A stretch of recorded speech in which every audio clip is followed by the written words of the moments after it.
This story is bananas. Okay. Bananas. So guys, Hollywood Reporter has a very excellent kind of breakdown of the timeline of Diddy being accused to him being indicted. In fact, the evidence against him is so bad that the judge in this case refused a $60 million bond for bail. So basically, the judge was like, "You're such a piece of shit." He even offered Christian bail. No amount of money will allow me to let you walk out of prison right now. Basically, guys, all the links to the articles we talk about are in the description if you want to follow this stuff yourself. But what was interesting about this is, so basically, this all started with an ex-girlfriend of P. Diddy, who is a singer named Cassie, and she basically brought a private civil suit against him where a bunch of crazy stuff was exposed, right? And they settled out of court, but all the stuff that got exposed during this lawsuit got other people to come forward, other former exes or people who were abused by Diddy allegedly, and also it got the feds' attention as well. So this is kind of like a breakdown of the snowball that happened here with P. Diddy and all the accusations and stuff like that have led to his initial indictment. And what's really interesting about this indictment is basically like he's being accused of sex trafficking. He's being accused of all these like really terrible things like assault. He kind of had his own madam. His own kind of Ghislaine Maxwell figure that just came out kind of this week. They named her and talked about her a little bit. It kind of sounds Epstein-ish, like he was running a blackmail kind of campaign. Well, it's very Epstein-ish in this sense. So like P. Diddy was very famous for the parties he'd throw, like most famously his white parties where everyone would have to wear white to show up and stuff like that. Right. But apparently there were these other things that he called freakouts. Yeah. And these freak out parties were basically just like huge orgies, and he would basically force people to perform public acts of sexuality. But he secretly recorded all these parties. And so apparently there's a lot of evidence out there of people doing like really bad stuff with like underage people or people without their consent. And one of the interesting things about this is that on X, which is, in my opinion, the best place for actual news right now, because you get citizen journalists out there or people who aren't going through the mainstream media filter, who basically are pointing out that P. Diddy had very close connections with the Obamas, and that Michelle Obama is actually in a lot of these secret videos of these freakout parties. And that it's a tape titled "Gorillas in the Mist." Yes. Oh boy. Yeah. And in fact, 50 Cent has been weighing in on this, where he basically, he's been famously trolling Diddy for years, but he just came out on Drew Barrymore's show and says, "I don't have 1,000 bottles of lube at the house." And one of the things that came out about this indictment is that when the feds raided his house, they found a like closet full of like 1,000 bottles of baby oil and sex lubricant and what did they have, like 2,000 dildos and like what in the world? Everybody calm down. It's less than 1,000 dildos. Less than okay, all right. I do have like a 1,000 dildo limit. Yeah. I mean, if you lay them end to end, it only crosses a football field. I have a 0 dildo limit. Right. Who doesn't have a closet full of baby oil though? I mean. Yeah, baby oil can be used for a lot of things. Yeah, right. I mean, baby oil is like so 1970s, y'all. Like, what the fuck? Yeah, but here's the thing, guys. So P. Diddy was very heavily connected in Hollywood and with politicians and stuff like that.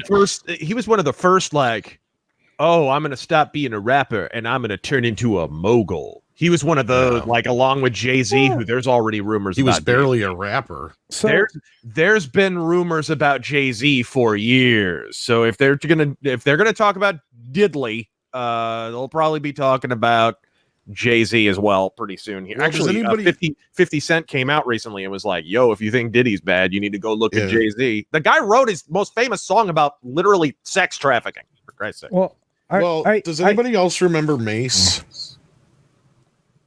The guy Diddy early on, and he like pieced out, and he's like, "Fuck this, I can't deal with this anymore," and went and found God. Like, to me, I think that was my first red flag. Something was going on there. Yeah. Well, it's kind of interesting because basically, like Mayor Adams asked Diddy to return the key to the city, New York City, and he's been getting like reprimanded by all these people. But the big thing, bigger story here is, like Razorfist correctly pointed out, is that there's an Epstein situation going on where basically Diddy has dirt on a bunch of very prominent people. Yep. And I think that this is happening now so that the FBI can actually get in there and keep a lot of this stuff from coming out. Yes. Because if this were to actually cover up, to me, it really does. They rushed in there, raided his home.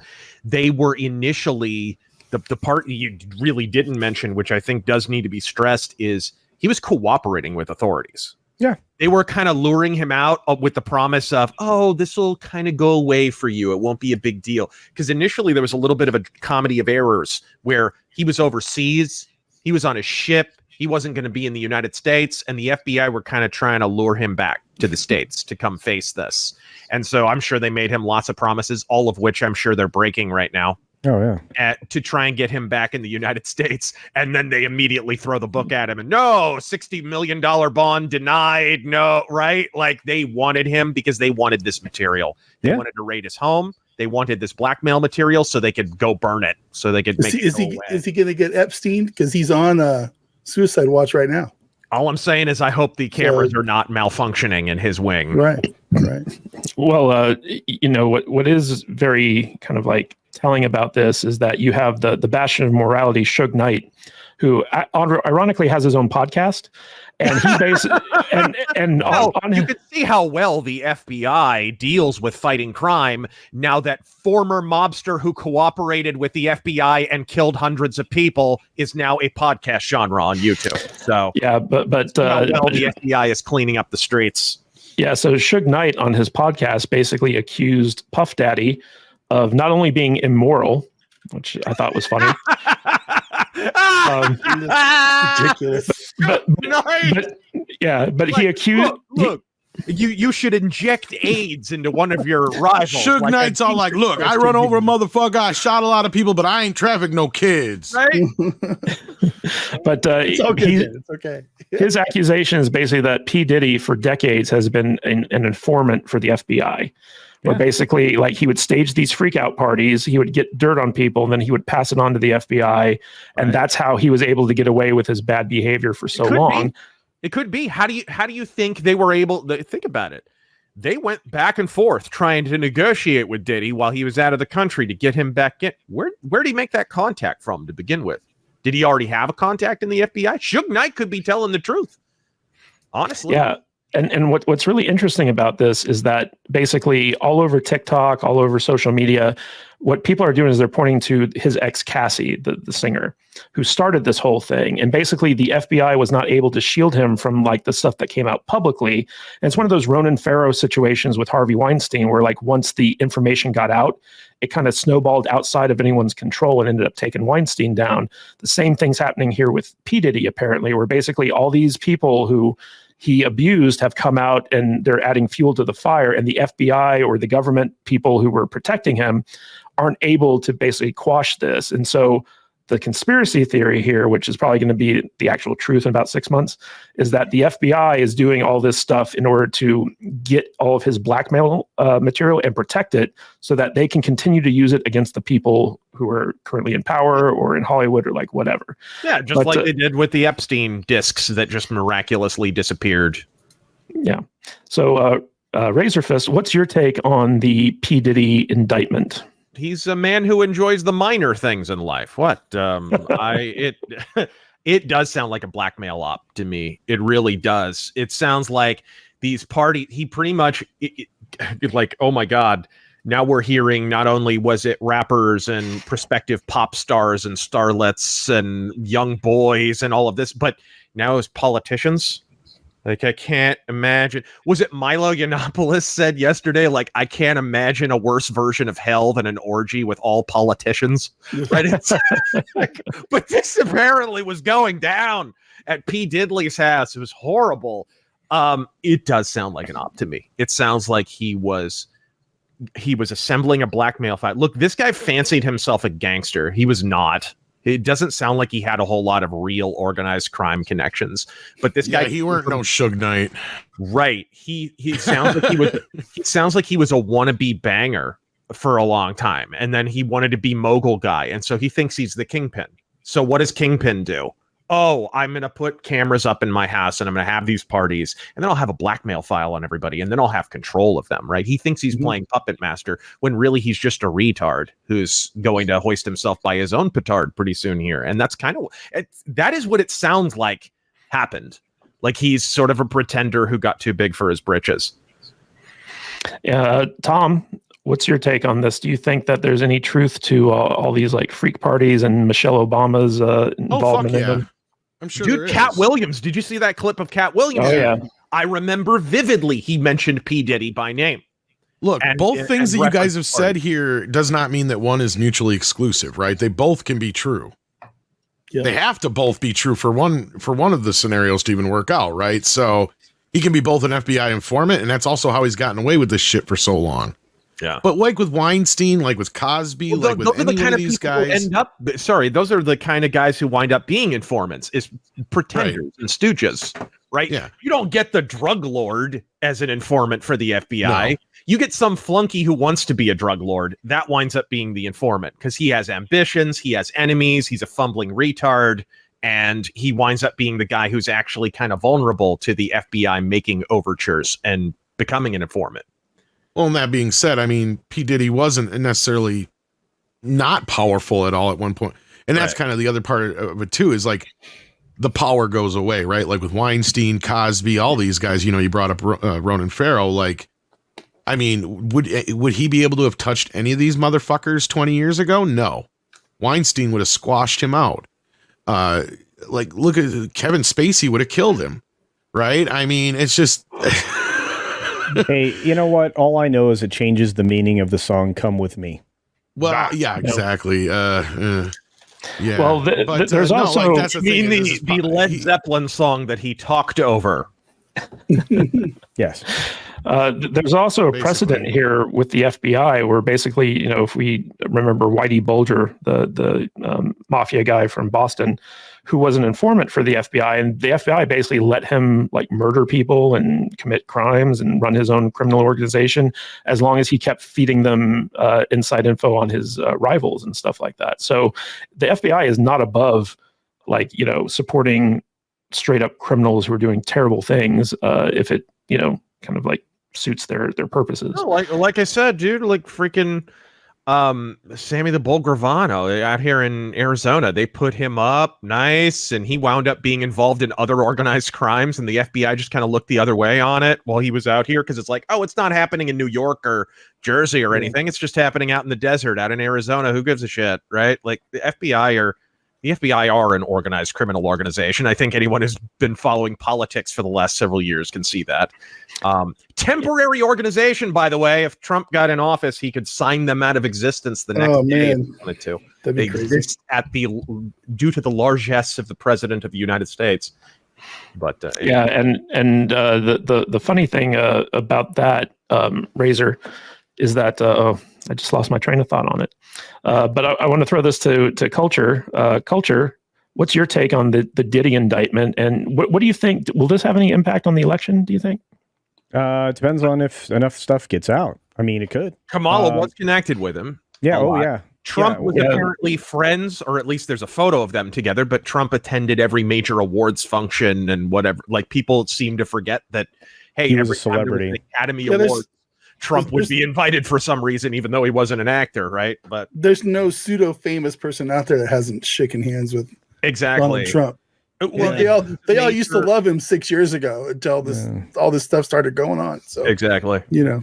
Well, back to it, but yeah, the answer to that is it could certainly have an effect, and probably will. And if more information gets out there about what exactly is on those tapes and who exactly is on those tapes and what exactly they're doing on those tapes, which, you know, there's going to get some leaks. I mean, there have to be some wonderful Russian hackers out there that are just working around the clock to make that happen. But what's interesting, Culture, is that Oprah was good friends with P. Diddy. Oh yeah. She's attended his parties. Trafficker she hasn't been good friends with. Like, what were they, members of the Oprah Book Club, for crying out loud? Yeah, and then well, it's you like have everybody forgot that there was that issue with one of her schools back in the day too. Remember, even though she kept herself out of trouble. Mm-hmm. Yeah. See, well, it seems like there's a lot of smoke around you, right? Also, Razor, you mentioned, the Kamala Harris connection, where when she was dating Montel Williams, she would go to these P. Diddy parties with him as his side piece. And there's a good chance that she probably participated in a lot of these freak out shows. And then there's being rushed all of a sudden before the election. Yeah, they do want this material. There are definitely people who are in office, connected to people who are in office right now. There's definitely people in prominent positions, probably police chiefs and judges and whatever, who, and I'm sure that's a big part of why this judge is just throwing the book, no bail, nothing. Does it make me after he cooperated, they're now throwing the book at him. Does it make me a bad person that I just want to get a tub of popcorn and watch all these videos just get released and just, do the thing? No. I think it would just be. They'll never be released. It would be amazing. It would just be amazing. Well, back to you, Culture. So, like, the biggest thing that a lot of people are saying is going to drop are the Obama's involvement with P. Diddy and these parties and stuff like that. Because apparently Obama was involved with these parties. His wife was involved with these parties. Yeah. So, like this could have like a major impact if any of this stuff ever came to light. Yeah, all the more reason to hope that it does as soon as possible, or at least some of it, especially if it's going to, expose the large level of corruption that we have in our midst, as far as the politicians of the United States. Because money is not in giving this material to the public and letting people know. The money is in holding on to it and holding it above people's heads, so you can call in favors if they try and root out your corruption, which is something that is a very real danger for the FBI right now. Yeah, because Trump, when he ran the first time, was not running to abolish the FBI. He did not appreciate the level of corruption. I said when he was elected, I was like, if he does not, in his first week or two, do something about these alphabet agencies, he's going to regret it, because they're immediately going to weaponize themselves and go after him. Neener, I was right. But now, running this time, he's literally talking about having Elon Musk in there to just kick ass and take alphabet agencies, right? That's what his job is going to be, just to cut down the size of government. And the first on the chopping block are alphabet agencies. If you think they're not taking that to heart, people who are entrenched, who are assured pensions, people who support their families by being unremitting shitbags on the government dole, you're kidding yourself. These people will fight tooth and claw to protect their income. And I wouldn't be surprised if that's an element of this, them trying to get a hold of this blackmail information so that they can bribe someone in Trump's orbit, try to bribe Trump himself, whatever, right? Blackmail them in some way so they can have some remedial level of control here for what's coming, what's likely to come, right? We still don't know what the result of the election is going to be, but the danger is there. And I like your new take on your signature catchphrase, Mr. Fist. Fuck you, I was right. Yes. But Culture, finish your thought about, how do you think this is going to affect the 2024 election? Well, again, if there's even enough innuendo, I think what's happening on Twitter, if you're paying attention to X at all, you're seeing all these pictures being released. Everybody, and the funny thing is as each of these people are exposed with their very in-depth relationship with P. Diddy, it then links other people. And so you're seeing this really neat, wonderful kaleidoscope of guilt, intrigue, and corruption. And I'm enjoying it. Look, I mean, that's as heavy-weighted as they wish wasn't happening right now. It's one of the reasons why everybody's crying foul with Elon, because of his level of what he can do to you. Which is why in Brazil, he is persona non grata, and the evil underlord over there, the little judge guy, was doing his level best to get Twitter the hell out of there, because the amount of corruption in Brazil right now is just staggering. Right. So, yeah. Mr. Butters, with your big tub of popcorn, sitting back watching the whole thing unfold. What's your take on the Diddy indictment? It's just, I can't add anything more to what we've already said. It's just a bunch of crazy Hollywood nonsense, man. This guy went in there and was trying to get blackmail material on everybody, and I find it fascinating. I want to watch it all burn down. I want to watch the videos of you know, the LeBron James hanging out with you know, Obama, you know, in their little freak out costumes in the back room doing God knows what to people. I want to see these things. You know, it's just let the chaos reign, man. That's it's insane to me. It's yeah. There you go. Look at that. That's I don't even know if that's real, but it's freaking hilarious, man. That's this might be illegal in California, so we don't know yet. we just got taken down, dude. We just